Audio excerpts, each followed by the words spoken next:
رسول اللہ وعلی آلک و اصحابک یا سیدی یا حبیب اللہ۔ اللہ رب العزت اپنے خالق و مالک کی بےحد تعریف و توصیف، حمد و ثنا اور اس کے پیارے حبیب آقا نامدار رحمت کونین نور مجسم صلی اللہ علیہ وآلہ وسلم پر ہدیہ صلوات اور سلام بھیجنے کے بعد واجب القدر حاضرین سامعین، اللہ تعالیٰ کا بے حد شکر ہے کہ اس نے ہمیں اشرف المخلوقات انسان پیدا فرمایا، اور اس مالک الملک کا بے حد و بے حساب شکر ادا کرتے ہیں کہ اس نے ہمیں جناب سیدنا محمد رسول اللہ صلی اللہ علیہ وآلہ وسلم کا امتی بنایا۔ ان نعمتوں پر اللہ تعالیٰ کا جس قدر بھی شکر ادا کیا جائے وہ کم ہے۔ موضوع گفتگو ہے حسن معاشرت اور ہماری ذمہ داریاں۔ اسلام کامل و اکمل دین ہے۔ الیوم اکملت لکم دینکم و اتممت علیکم نعمتی و رضیت لکم الاسلام دینا۔ اللہ نے ہمارے لیے اسلام کو پسند کیا۔ اسلام مسلمانوں کا دین ہے۔ حضور نبی رحمت صلی اللہ علیہ وآلہ وسلم اللہ کے آخری نبی ہیں۔ آپ کے بعد کسی نبی نے نہیں آنا، اور آپ کی شریعت آخری شریعت ہے۔ اللہ تعالیٰ نے اسلام کو مکمل فرما دیا۔ اسلام محض چند عبادات کا نام نہیں ہے، یا چند دعاؤں کا نام نہیں ہے،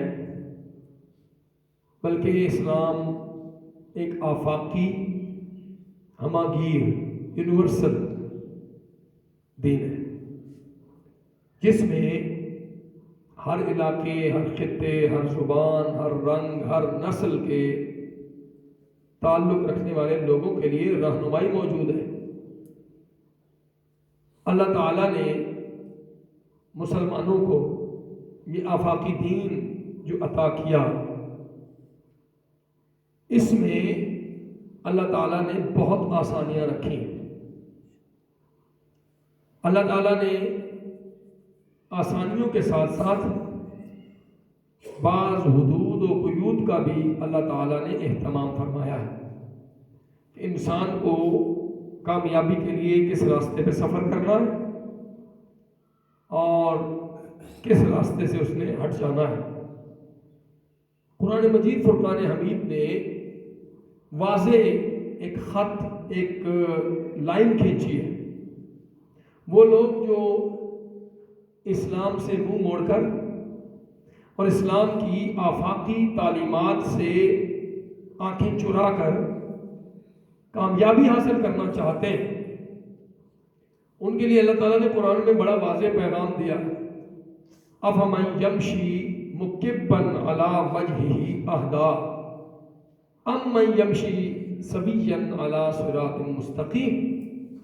اللہ رب العزت کہتا ہے، کیا تم یہ سمجھتے ہو کہ وہ شخص، وہ منکر، وہ کافر، وہ انکار کرنے والا جو منہ کو اوندا کیے چل رہا ہے، اس کو گرد و پیش کا کچھ پتہ نہیں ہے، وہ سر ایسے جھکایا ہوا ہے، اس نے نہ اسے سامنے کا پتہ ہے، نہ پیچھے کا پتہ ہے، نہ دائیں کا، نہ بائیں کا، نہ اوپر نہ نیچے، کچھ پتہ نہیں ہے، لیکن اپنی دانست میں، اپنے خیال میں وہ یہ سمجھ رہا ہے کہ میں درست جا رہا ہوں۔ اللہ کہتا ہے نہیں، امن یمشی سویا علی صراط مستقیم، درست تو وہ ہے جو سیدھے راستے پہ، صراط مستقیم پہ چل رہا ہے۔ اللہ تعالیٰ نے کتنی بلیغ مثال ارشاد فرمائی۔ وہ جو سر جھکا کے گرد و پیش سے بے خبر چلتا جا رہا ہے، وہ تو کسی وقت بھی گھڑے میں گر سکتا ہے، اسے کسی وقت ٹھوکر لگ سکتی ہے۔ کامیابی کے لیے ضروری کیا ہے کہ اپنے سامنے ٹارگٹ سیٹ کرو، گول سیٹ کرو، اور منزل کی طرف آپ جستجو کرو، اور منزل کی طرف پیش قدمی کرو۔ اسلام ماننے والے، اسلام کی تعلیمات پہ عمل کرنے والے جو سر اٹھا کے چل رہے ہیں، اپنی منزل کی طرف متوجہ ہیں، وہ چلتے جائیں گے، وہ گمراہی کے کھڈوں میں نہیں گریں گے، وہ گمراہی کی دلدل سے بچ جائیں گے۔ ابھی جو آیت مبارکہ میں نے آپ کے سامنے پڑھی، یا ایھا الذین آمنوا ادخلوا فی السلم کافہ ولا تتبعوا خطوات الشیطان انہ لکم عدو مبین۔ اللہ تعالیٰ ارشاد فرماتا ہے، اے لوگو، اے ایمان والو، اسلام میں پورے کے پورے داخل ہو جاؤ۔ یہ نہیں کہ جو چیز آپ کو پسند آئے آپ کہیں جی یہ ہم اس پہ عمل کریں گے۔ آج ہمارے معاشرے کا مجموعی مزاج یہ بن گیا ہے کہ جو چیز جی مجھے سوٹ کرتی ہے میں اس پہ عمل کروں گا۔ اسلام یہ نہیں کہتا۔ اسلام کا معنی ہے اپنی گردن زمین پہ ڈال دینا، اپنی گردن جھکا دینا، سر تسلیم خم کر دینا۔ اگر آپ کہیں میں فلاں چیز کو تو مانتا ہوں کہ میری طبیعت، میرے مزاج، میری سائیکی کے مطابق ہے، اور فلاں چیز کو نہیں مانتا کہ وہ میری مزاج اور طبیعت کے مخالف ہے، تو میں تو مسلمان ہوں، تو ایسی مسلمانی اللہ کہتا ہے مجھے قبول نہیں ہے۔ یا ایھا الذین آمنوا ادخلوا فی السلم کافہ، پورے کے پورے کہا اسلام میں داخل ہو جاؤ۔ ہم مسجد میں ہوتے ہیں، نماز پڑھ رہے ہوتے ہیں، ہم اسلام پابند نظر آتے ہیں، لیکن جیسے ہی ہم مسجد سے باہر نکلتے ہیں ہماری حالت بالکل بدل جاتی ہے، تبدیل ہو جاتی ہے۔ اب یہ آیت مبارکہ حضرت عبداللہ بن سلام رضی اللہ تعالیٰ عنہ، حضور کے ایک صحابی جو توریت کے بہت بڑے عالم تھے، یہودیت کے بہت بڑے عالم تھے، جب انہوں نے اسلام قبول کیا اور ان کے ساتھ بہت بڑی تعداد میں علماء اس زمانے کے توریت کے اور دیگر لوگوں نے اسلام قبول کیا، تو انہوں نے کچھ چیزیں توریت میں جو موجود تھیں ان پہ بھی ساتھ ساتھ عمل کر رہے تھے۔ مثلا اونٹ کا دودھ، اونٹنی کا دودھ نہیں پیتے تھے، اونٹ یا اونٹنی کا گوشت نہیں کھاتے تھے، چونکہ توریت میں ان کے لیے منع تھا۔ ہفتے والے دن شکار نہیں کرتے تھے، منع تھا توریت میں۔ کچھ دیگر احکامات توریت کے بھی اور اسلام کے بھی، ان کے ذہن میں یہ تھا کہ یہ مباح ہے، آرڈر نہیں ہے کہ ان کو کھاؤ ہی کھاؤ، اگر میں نہیں کھاتا ہوں تو اس میں کوئی حرج نہیں ہے۔ اللہ نے قرآن مجید کی یہ آیت نازل فرما دی، یا ایھا الذین آمنوا ادخلوا فی السلم کافہ، اے ایمان والو، جب تم ایمان قبول کر لیتے ہو پھر اسلام میں پورے کے پورے داخل ہونا پڑے گا۔ یہ نہیں ہے کہ کچھ چیز ادھر سے لے لی، کچھ ادھر سے لے لی، کچھ یہاں سے اخذ کر لی، کچھ یہاں سے اخذ کر لی، اور اس کے بعد تم کہو کہ یہ ملغوبہ، یہ اسلام ہے۔ نہیں، اسلام اپنی ایک طاقت رکھتا ہے، اپنی ایک پاور رکھتا ہے۔ اسلام کا اپنا ایک نظام حیات ہے، نظام تعلیمات ہے، نظام تربیت۔ حضرت عبداللہ بن سلام اور ان کے ساتھیوں نے جب یہ عمل کیا تو اللہ تعالیٰ نے قرآن مجید میں ارشاد فرما دیا، وَلَا تَتَّبِعُوا خُطُوَاتِ الشَّيْطَانِ، اور ہمارے لیے واضح پیغام ہے کہ شیطان کے نقش قدم پہ مت چلو، إِنَّهُ لَكُمْ عَدُوٌّ مُبِينٌ، وہ تمہارا کھلا ہوا دشمن ہے، چھپا ہوا دشمن نہیں ہے۔ ہمیں مجھ سمیت ہم سب کو پتا ہے شیطان ہمارا دشمن ہے، لیکن اس کے باوجود ہم شیطان کے بہکاوے میں آ جاتے ہیں، ہم شیطان کی پیروی کرتے ہیں، ہم شیطان کے نقش قدم پہ چلتے ہیں۔ اب اہم ترین بات جو ہے، یہ تو میں نے اس لیے یہ باتیں عرض کی کہ اسلام محض عبادات کے مجموعے کا نام نہیں ہے۔ ہم نے نماز پڑھ لی، ہم نے ذکر کر لیا، ہم نے حج کر لیا، ہم نے زکوٰۃ دے دی، ہم نے عبادت کر لی، اسلام معاملات زندگی کو درست کرنے کا نام ہے۔ میں نے کہا نا، اسلام پورا نظام تربیت رکھتا ہے۔ اسلام اپنے ماننے والوں کی تربیت کا اہتمام کرتا ہے۔ حضرت عمر فاروق رضی اللہ تعالی عنہ امیر المومنین کے دربار میں ایک مقدمہ پیش ہوا، اور آپ نے اس شخص کو کہا کہ تمہارے پاس کوئی گواہ ہے اپنی اس مقدمے کے حوالے سے؟ اس نے کہا جی۔ آپ نے کہا بلاؤ اس گواہ کو۔ گواہ آیا تو دیکھیے کہ معاملات زندگی کی اسلام میں کتنی اہمیت ہے، حسن معاشرت میں اسلام کی کتنی اہمیت ہے، ایک دوسرے کے ساتھ باہمی تعلقات کی اسلام میں کتنی اہمیت ہے، جس کی طرف ہم متوجہ نہیں ہوتے۔ بندہ آ گیا، حضرت عمر فاروق رضی اللہ تعالیٰ عنہ نے پوچھا، اس کے بارے میں تیری کیا رائے ہے؟ یہ جو جس کا مقدمہ میرے دربار میں میری عدالت میں لگا ہوا ہے، تیری رائے کیا ہے؟ اس نے کہا بہت نیک آدمی ہے جی، بڑا پرہیزگار ہے، 5 وقتہ نمازی ہے، بہت اچھا آدمی ہے، بڑی تعریفیں کی۔ حضرت عمر فاروق رضی اللہ تعالیٰ عنہ نے ارشاد فرمایا حل تعاملت معه حل مسافرت معه، ایک جملہ ارشاد فرما کر اس نے معاشرت کے پورے سسٹم کو ہمارے سامنے بیان کر دیا۔ اس نے کیا کہا؟ بڑا نمازی، بڑا نیک، پرہیزگار، تہجد گزار، اللہ کے راستے میں دینے والا، جتنی خوبیاں اس کی تھی ساری بیان کر دی۔ کیا عمر فاروق رضی اللہ عنہ امیر المومنین، اس میں بڑی خوبیاں ہیں، نمازی بھی ہے، حاجی بھی ہے، پرہیزگار بھی ہے، نیکوکار بھی ہے، سخی بھی ہے، لوگوں کو دینے دلانے والا بھی ہے، لوگوں کے ساتھ یہ نیکی کے سلوک کرتا ہے۔ آپ نے فرمایا حل تعاملت فی، کیا تو نے اس کے ساتھ کبھی کوئی معاملہ کیا ہے؟ حل مسافرت فی، کیا تو نے کبھی اس کے ساتھ سفر کیا ہے؟ بظاہر تو ایک جملہ ہے، آدھی سطر سے بھی کم، آدھی لائن سے بھی کم جملہ ہے، لیکن اس میں معانی کے سمندر بنے ہوئے۔ اس میں اگر تیرے ساتھ کسی نے معاملہ نہیں کیا، تو نے کسی کے ساتھ تجارت نہیں کی، کسی کے ساتھ بات چیت نہیں کی، کسی کے ساتھ سفر نہیں کیا، تو اس کی زندگی کے مختلف گوشوں سے واقف نہیں ہے، تو تم کیسے کہہ سکتے ہو کہ یہ انتہائی نیک آدمی ہے؟ ہاں نمازی ہوگا، اس میں پتہ کیا چلا؟ نماز پڑھنا اپنی جگہ پہ بہت اہم ہے، روزہ رکھنا اپنی جگہ پہ بہت اہم ہے، حج زکوٰۃ کرنا دینا اپنی جگہ پہ بہت اہمیت کا حامل ہے، لیکن اگر ہم ان نیکیوں کے ساتھ ساتھ مخلوق خدا کے لیے ضرر رساں ہیں، اگر ان کے لیے ہم فائدہ مند نہیں ہیں، ہم ان کو نقصان دینے والے ہیں، تو ایسی عبادت، ایسی نیکی جو ہے وہ اللہ کے یہاں قبول نہیں کی جائے گی۔ اگر ہم کسی کے معاملات سے واقف نہیں ہیں، ہم کسی کو نیکی کا سرٹیفکیٹ نہیں دے سکتے۔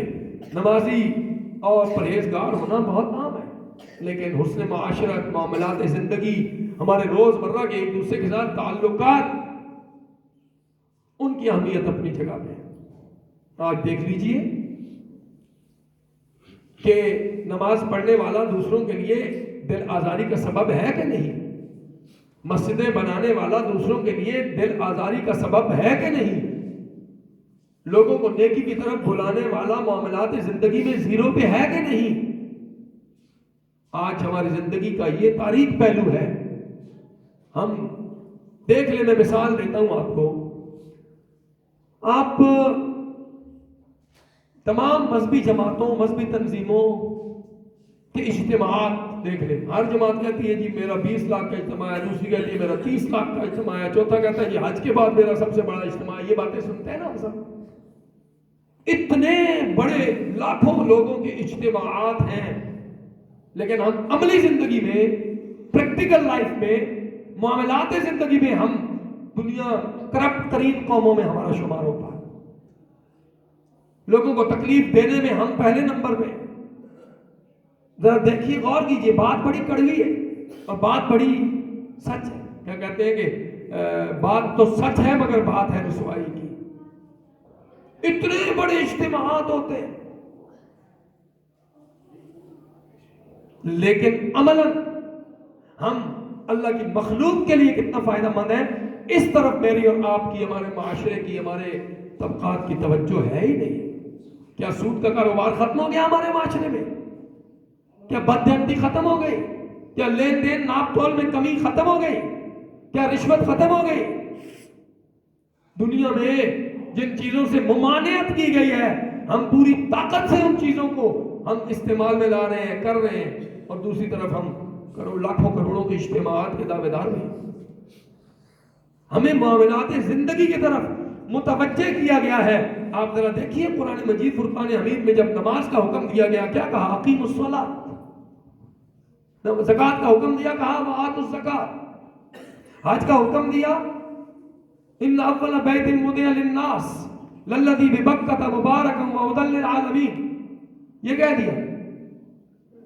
حج کرو اللہ کے لیے، اللہ کے گھر کا طواف کرو، مختصر ترین جملوں میں۔ روزوں کا ذکر ہوا، یا ایھا الذین آمنوا کتب علیکم الصیام، تم پر روزے فرض کر دیے گئے۔ آدھی آدھی سطر میں، آدھی آدھی لائن میں ان چیزوں کو بیان کیا گیا ہے، لیکن جب معاملات زندگی کی باری آئی تو قرآن مجید کی سب سے بڑی آیت نازل فرما دی. جب بات آئی قرض لیا، لین دین کیا، کہا لکھ لو، گواہ ڈال لو، یہ ساری کی ساری چیزوں کا ذکر کر دیا گیا. قرآن مجید کی سب سے بڑی آیت مبارکہ جو ہے وہ معاملات زندگی کے حوالے سے نازل ہوئی ہے. اللہ تعالیٰ نے ہمیں اس طرف متوجہ کیا ہے، تفصیلی حکم دیا ہے. آخر میں چونکہ وقت ہے نہیں ہے، آپ تھوڑا سا مہربانی کریں گے، جلدی آ جائیں. ان باتوں کا مجھے بھی سیکھنے کا موقع ملتا ہے، آپ کو موقع ملتا ہے. ہم سیکھ لیں گے. کسی ایک کے حصے میں میرے سمیت کوئی چیز یا ذہن نشین رہ گئی اور ہم نے عمل کر دیا تو ہماری دنیا و آخرت سنور جائے گی. کوشش کیا کریں تھوڑا جلدی آ جائے. حضور نبی رحمت صلی اللہ علیہ وسلم، معاملات کتنے اہم ہیں. حضور کی بارگاہ میں سے جنازہ گزرا، حضور جنازے میں تشریف لے گئے. ہم آج ان چیزوں کو سمجھتے ہی نہیں ہیں. حضور نے ارشاد فرمایا، لوگوں کیا اس پر کوئی قرض تھا؟ اس شخص نے، جنازے نے، مرنے والے نے کسی کا قرض دینا تھا. آج ہم اس بات کو اہمیت ہی نہیں دیتے. ہم لوگوں کے پیسے لیتے کھا جاتے ہیں، دینے کو واپس نام نہیں لیتے. کوئی مانگ لے تو ناراضگی ہے نسلوں تک. ہم سب کے ساتھ یہ معاملات ہیں نا.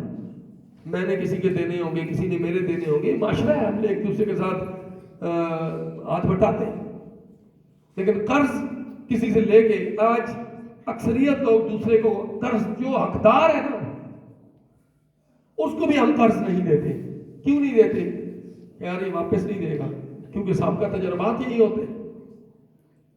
وہ جنازہ لایا گیا، حضور نبی کا پاک صلی اللہ علیہ وسلم نے پوچھا کیا اس نے کسی کا قرض دینا ہے؟ یا رسول اللہ نہیں دینا. کہا اس کے پاس کچھ ترکہ کچھ چھوڑ کے مرا ہے؟ کہا نہیں یا رسول اللہ چھوڑ کے بھی نہیں مرا. آپ نے جنازہ پڑھا دیا. دوسرا آدمی کسی اور موقع پہ فرمایا قرض دینا ہے یا رسول اللہ قرض نہیں دینا. کوئی ترکہ ہے یا رسول اللہ 3 دینار ہے. آپ نے کہا ہے 3 جنگ، یہ داغ چھوڑ کے جا رہا ہے. جنازہ پڑھ دیا. تیسرا آدمی آیا، اللہ کے محبوب صلی اللہ تعالی علیہ وآلہ وسلم، حضرت سلمہ بن اکوع رضی اللہ تعالیٰ عنہ اس روایت کو اس کے راوی.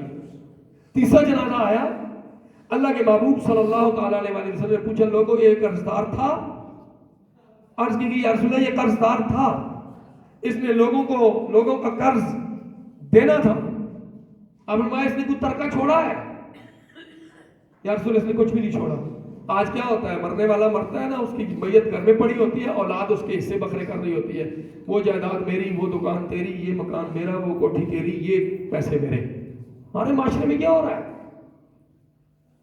شریعت کہتی ہے جب مر جائے اس کے پیسوں کے حصے اس کے تقسیم کیا جائے. سب سے پہلے اس کا قرض ادا کیا جائے، اس کے بعد تقسیم ہو گیا ترکہ. کہا اس نے کوئی ترکہ چھوڑا ہے؟ یا رسول اللہ اس نے کچھ بھی نہیں چھوڑا.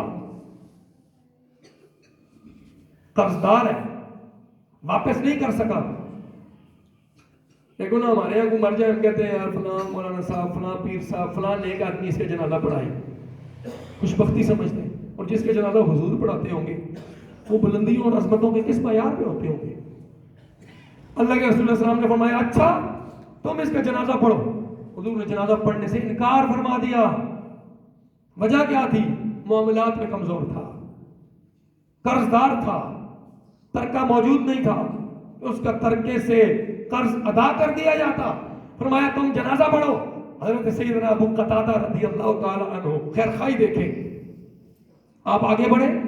آپ نے عرض کی حضور اس کا قرضہ میں اپنے ذمہ لیتا ہوں، میں ادا فرما دوں گا، میں ادا کروں گا. اللہ کے رسول صلی اللہ تعالی علیہ وآلہ وسلم نے اس کا جنازہ پڑھ دیا. آخری باتیں عرض کر رہا ہوں، معاملات زندگی کو درست کرنا بڑا ضروری ہے. بندہ بہت نیک پرہیزگار ہو، معاملات زندگی میں زیرو پہ ہو، اللہ کے ہاں پھر بڑی سخت پکڑ ہوگی. ناپ تول میں کمی، قرآن مجید کی پوری صورت ہے مطففین. ناپ تول میں آج ہمارا معاشرہ کمی کر رہا ہے کہ نہیں کر رہا؟ دیکھ لیں.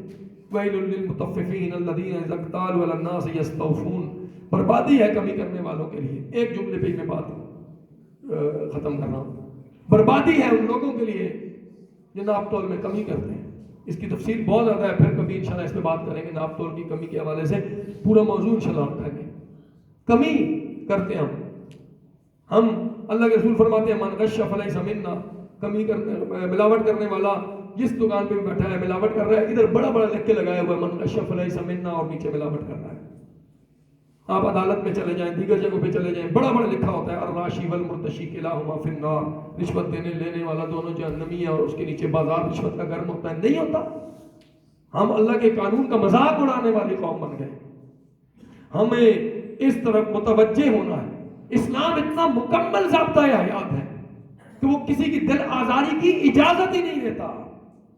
یاد رکھیے، ہم تو باتوں باتوں میں دل آزاری کرتے ہیں، باتوں باتوں میں ایک دوسرے کو جتلاتے ہیں، دل آزاری کرتے ہیں، جبکہ پیغمبر اسلام صلی اللہ علیہ وسلم کیا فرماتے ہیں؟ آپ فرماتے ہیں المسلم من سلم المسلمون من لسانہ و یدہ، مسلمان وہ ہے جس کی زبان سے، جس کے ہاتھ سے دوسرا بھائی مسلمان محفوظ رہے. ہم آج دیکھ رہے ہیں اپنی زبان سے لوگوں کو اسی سے ہی تکلیف دیتے ہیں. لڑائی کا آغاز ہوتا ہے، گالیوں سے آغاز ہوتا ہے، تھپڑوں مکوں پہ ہم بات کو اختتام کرتے ہیں. گالیاں بہتر ایک دیتے ہیں، تھپڑوں مکوں کا استعمال، دو ہی چیزوں کا استعمال ہے کسی کو اذیت دینے میں، یا زبان کا یا ہاتھ کا. میرے آقا کریم علیہ السلام نے فرما دیا المسلم من سلم المسلمون من لسانہ و یدہ، مسلمان وہ ہے جس کے ہاتھ اور جس کی زبان اور جس کے ہاتھ سے دوسرے مسلمان محفوظ رہتے ہیں اذیت سے. ہم آج اس پیمانے پہ دیکھ لیں کہ ہم کہاں کھڑے ہیں. آخری بات، ہم جو یہ سرگوشی کرتے ہیں وسپرنگ جو ہوتی ہے کان میں، اسلام اتنا پیارا دین ہے، اتنا پیارا دین ہے، اسلام اس کی بھی اجازت نہیں دیتا. میرے آقا مولا صلی اللہ علیہ وسلم نے ارشاد فرمایا کہ لوگوں جب 3 لوگ بیٹھے ہو نا، تم 2 آپس میں سرگوشی نہ کرنا. دل میں خیال آئے گا تیسرے کہ یار یہ میرے بارے میں بات کر رہے ہیں، ایسے ہی ہے.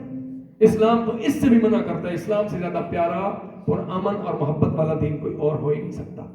جب تک ہمارے معاملات درست نہیں ہوں گے، نماز، روزہ، حج، زکوٰۃ انتہائی اہمیت کا حامل ہے، لیکن اس کے ساتھ اگر یہ ہماری عملی زندگی پہ، مسجد کے باہر کی زندگی پہ اگر اس کی امپلیمنٹیشن نظر نہیں آتی، اس کی ہمارے اوپر لاگو ہونا نظر نہیں آتا، تو پھر ہمیں سوچنا ہوگا کہ ہم جو نماز پڑھ رہے ہیں، جو ذکر کر رہے ہیں، جو روزہ رکھ رہے ہیں، جو نیکی کے کام کر رہے ہیں، کیا اللہ تعالیٰ ہمارے معاملات کی خرابی کی وجہ سے کہیں ان کو بھی قبول کرنے سے انکار نہ فرما دے.